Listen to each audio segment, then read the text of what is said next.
عمومی طور پہ ہمارے ہاں جو محبت کی شادیاں کہی جاتی ہیں وہ زیادہ تر ناکام ہوتی ہیں اور طلاق تک نوبت پہنچتی ہے۔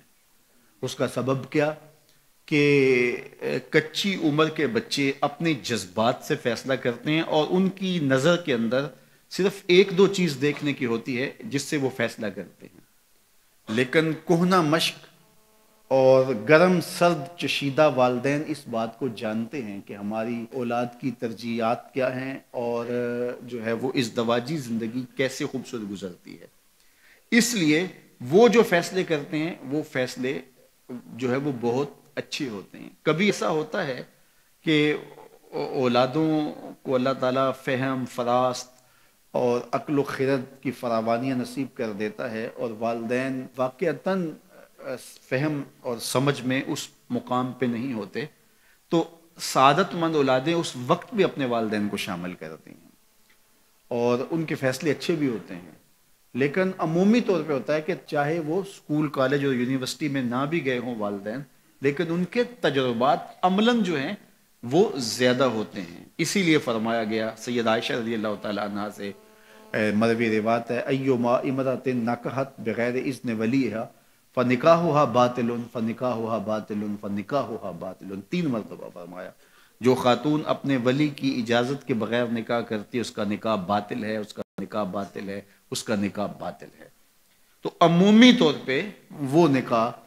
جو ہیں وہ ناکام ہو جاتے ہیں، اس لیے کہ وقتی جذبات سے وہ رشتے جڑتے ہیں اور وہ ایک خاص عمر تک وہ جذبات ہوتے ہیں، لیکن اس کے بعد وہ رشتے ٹوٹ جاتے ہیں۔ ماں باپ کو پوری ترجیحات اور پوری زندگی کے سارے نشیب و فراز کا علم ہوتا ہے اور وہ ساری چیزیں سوچ سمجھ کے کوئی چیز جو ہے وہ طے کرتے ہیں۔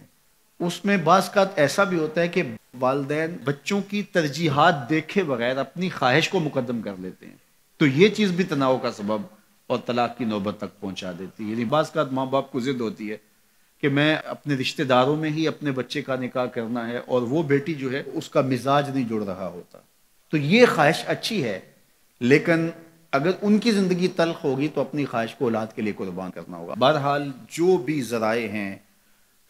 طلاق کے، جو بھی اسباب ہیں، محرکات ہیں، نتیجہ اگر طلاق تک پہنچ جائے، مرد کو پھر بھی اس کی مردانگی روک رہی ہوتی ہے اور عورت بلا جھجک جب وہ جذبات میں آتی ہے تو وہ طلاق مانگنے میں دیر نہیں کرتی، اور بہت ساری طلاق جو جذباتی ماحول میں ہوتی ہیں اس میں قصور خاتون کا ہوتا ہے کہ وہ طلاق مانگتی ہے۔ تو عورت کو کبھی بھی طلاق نہیں مانگنی چاہیے، ہاں اگر واقعتاً اس کا استحقاق بنتا ہے، وہاں زندگی گزارنا مشکل ہو گیا ہے، تو وہ عدالت میں رجوع کر کے خلا لے سکتی ہے۔ لیکن یہ عورتیں جو ڈٹ جاتی ہیں کہ ٹھیک ہے مجھے بھی فارغ کرو، میں ایک لمحہ اس گھر نہیں رہنا چاہتی، یہ گھر میرے لیے جہنم ہے، اور یہ اس کی بہنوں کے سامنے، اس کے بھائیوں کے سامنے، اس کے خاندان والوں کے سامنے اس کو یوں للکار رہی ہوتی ہے، تو پھر وہ طلاق دے دیتا ہے، اور بعض کا وجہ نہیں ہوتی کہ وقتی تناؤ ہوتا ہے۔ تو حضرت امام ابو داود نے حضور کا یہ فرمان لکھا ہے کہ آقا کریم نے فرمایا کہ جو خاتون بغیر عذر کے اپنے شوہر سے طلاق مانگتی ہے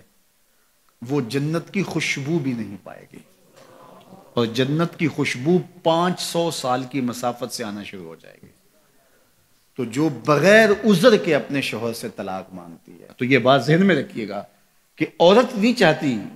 کہ یہ اس کے وقتی جذبات ہوتے ہیں، وہ یہی چاہتی ہے کہ میں سرخ جوڑے میں اس گھر میں آئی ہوں تو سفید کفن میں واپس لوٹوں اس گھر میں،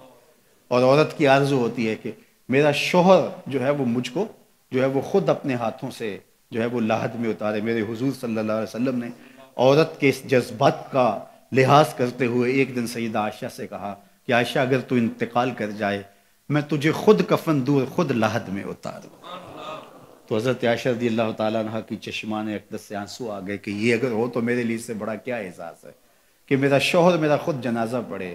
اور خود مجھے کفن دے اور خود مجھے لاحد میں اتارے۔ تو گھر ٹوٹنے سے بچیں، اور میاں بیوی کا جس طرح یہ دنیا میں رشتہ ہے تو یہ رشتہ آخرت میں بھی قائم رہے گا، اور جب خاتون جنت میں جائے گی تو یہ جو ہے وہ ان حوروں کی جو مرد کو جنت میں عطا کی جائیں گی، یہ ان کی سردار ہوگی، اور اس کا حسن و جمال ان سے فراواں ہوگا، اور اللہ تعالیٰ اس کو